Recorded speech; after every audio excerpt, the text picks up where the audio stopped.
He should have married you. And he knows it, not in the loud, dramatic way stories often end, but in that quiet ache he feels when he watches you from a distance. When your name comes up and he pretends it means nothing. When his smile fades just a little too fast. He made his choice. He chose the safe path. The expected one. The woman who looked right on paper. The one who wouldn't shake the ground beneath his feet. But he still feels the earthquake you left behind. He didn't marry you, but his soul still returns to you in moments he can't explain. Because you were the one he felt most alive with. You were the risk, the fire, the truth. And truth isn't always convenient. It's not always easy to explain to family, or compatible with timelines, expectations, and obligations. So he walked away, but he took pieces of you with him. And now you're left wondering, was it real? Was I imagining it? Why does he still look at me like that? Why do I still feel his energy? Why do I still ache for something that was never mine? Because here's the truth. You were his mirror, and he knew it. But he wasn't ready to meet himself through you. He didn't marry you, because he feared who he became when he was with you. You didn't offer comfort. You offered transformation. And most people don't choose transformation. They choose familiarity, repetition, safety. You weren't a repeat of his past. You were a revelation. You challenged him, not with fights, but with silence, with presence, with the way your energy exposed what he had buried. You didn't need to demand his attention. You became unforgettable without trying. That's what scared him, because you didn't just ask for his time. You demanded his evolution, not with words, but with your existence. He would have had to become a different man to be with you, and he wasn't ready for that. So he chose the woman who didn't require change, who didn't activate his shadow, who didn't ask him to rise. And still, he can't stop thinking about you. You were the right woman, but not the safe one. There's a difference between compatibility and destiny. He chose someone compatible, someone who fit into the life he already had. But you were his destiny, and destiny requires collapse. You didn't fit into his life. You asked him to question it. You made him feel everything he tried to avoid. You broke the numbness. And numbness is comfortable. It's predictable. It doesn't wake you at 3 in the morning with the memory of someone's voice. But you did, because you weren't a fantasy. You were real, too real. And the realness of your energy forced him to confront the emptiness of everything else. That's why he ran. Not from you, from himself. He should have married you, but he was still married to his old self. The one that wasn't ready to receive the woman who saw him so clearly. You didn't lose him.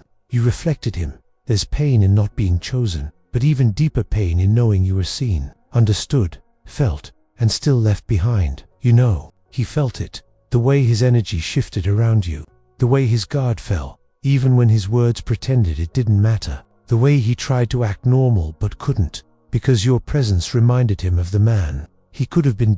And not every man is ready to become that version. You weren't the woman he could control. You were the woman who woke him up. And he wasn't ready to wake up, so he clings to comfort. To the woman who doesn't ask questions. To the life that doesn't shake him. But sometimes, when the world is quiet, when he's alone, when he's driving with a song that reminds him of you, he wonders what life could have been if he had chosen differently. He still sees you, but from a distance that he created. He may act like it's nothing. He may smile politely, move on with his days, hold her hand in public. But energy doesn't lie. He still sees you in rooms full of people. Still hears your laughter in places you haven't been in years. Still replays moments that were never supposed to mean anything but did. You became part of his emotional memory. And even if he never speaks your name, you live in his pauses, in his hesitation, in the way he avoids talking about the past, because the past has your face, and the future he was too afraid to choose still echoes with your voice. He should have married you,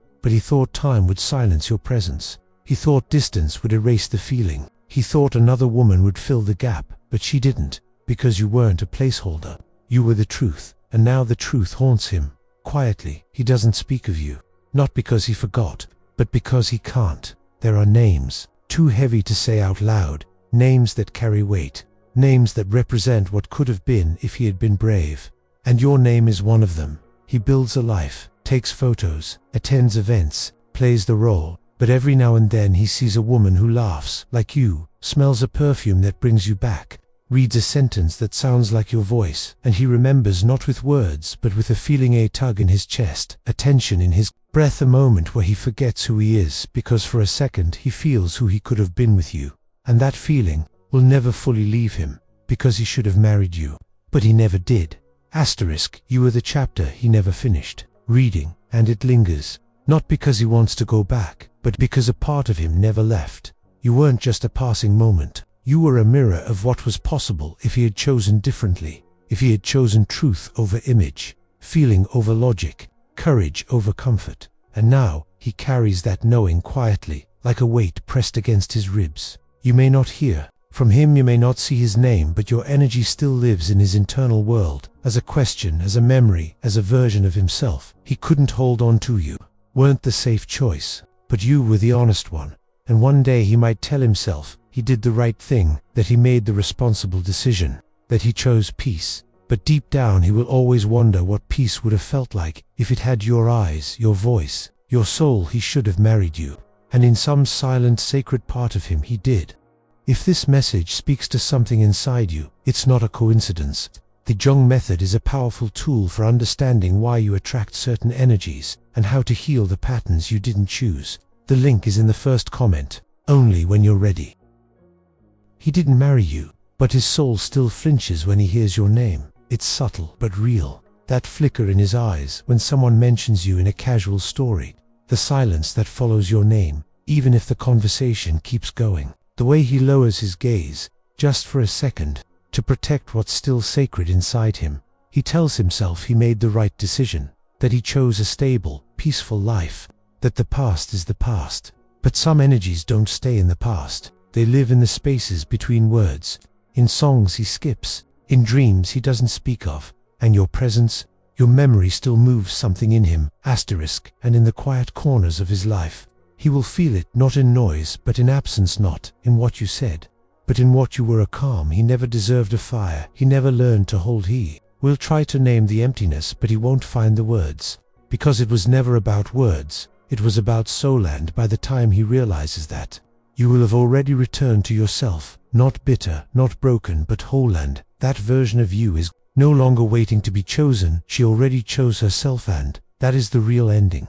Even if he doesn't admit it, because you were the part of his story that wasn't supposed to happen, but did, and left a mark that doesn't fade. Not because he's weak, not because you're unforgettable for vanity's sake, but because the soul recognizes where it once opened and never fully closed. You didn't just love him, you saw him there. There's a difference between being loved and being seen. Many people love the version of someone they can manage. They love their usefulness, their role, their image, but you loved what was underneath. The wild part, the messy part, the scared part, saw the man behind the performance, and he knew it. He felt it.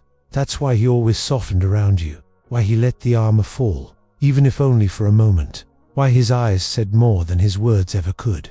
You weren't impressed by his titles. You didn't care about his perfect presentation. You touched the part of him that no one else was reaching, and that terrified him. Because once a man is seen, truly seen, he can't pretend anymore. So instead of rising into that version of himself, he retreated. Not because you were too much, but because you were too true.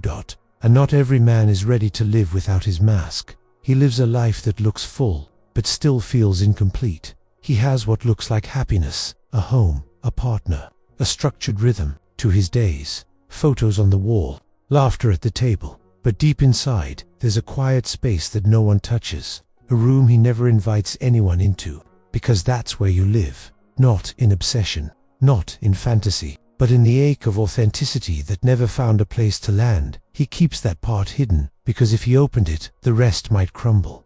He knows what he walked away from, and he knows why.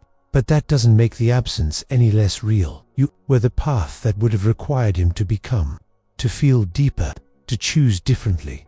And while he's made peace with his decisions on the surface, his soul still whispers, what if you became his before, his almost, his never. Some women stay in a man's heart, not because they were everything, but because they were the turning point. You were his edge, his test, his mirror, the invitation to grow that he declined. He doesn't remember you for the things you said. He remembers how you made him feel. Safe and challenged, grounded and exposed, held and undone. It wasn't just attraction. It was recognition, and Sometimes, that kind of recognition is too much, especially when someone's not ready to meet themselves at that depth. So he chose what was easier, and called it right. But there's a difference between right and real, and you were real. He doesn't speak of you, but his energy still answers to your name. Years may pass, seasons may change, but memory isn't linear, and soul memory isn't logical. He may have deleted your messages, blocked your number, avoided your favorite songs, but the body remembers. The energy holds on. The imprint remains. Sometimes, during an argument, he'll think of how you would have responded. Sometimes, in moments of silence, your laugh finds its way back to him. Sometimes, while holding someone else's hand, he'll wonder if he ever held you completely. You live in his pause, in his breath, in his silence, because even if he never says it, he should have married you, and he knows it. You don't need his regret to validate your worth. Letting go of someone you were meant for but never received is one of the deepest forms of grief. It's not just about love, it's about recognition. It's about the version of you that came alive in his presence, the version of you that believed, that hoped, that felt. But you don't need to stay frozen in that place. His silence doesn't define your value. His choices don't erase your truth. You were not the one who ran, you were the one who stood open, brave, vulnerable, ready, and even if he couldn't meet you there, you can still meet yourself. You are not just the woman he should have married. You are the woman who now chooses herself without waiting to be chosen. His soul once touched yours. That was real. But now, it's your soul that matters most. It's tempting to wait for closure, for a message, an apology, an explanation. But some stories close without words. They close with becoming. He may never say your name again. He may keep pretending. But you can walk forward. You can gather the pieces you gave him, the parts of your heart that stayed behind, and bring them back to you. Because the love you offered wasn't wasted. It wasn't wrong. It was sacred, and it's still yours. Now you offer it inward, to your healing, to your becoming, to the life that's waiting beyond the AQ. Are not just the one who was never married, you are the one who was never lost, paused in a story that was always yours to finish one day. He may come back, but it will be too late, not because you stopped caring, but because you grew past the version of you that needed him. And he will look at you not as the girl he once knew, but as the woman he couldn't hold. Because he wasn't ready, he will recognize your light, but this time he will know it's not his to stand in, because you now shine for yourself, and in that light you finally become the woman he should have married but never did.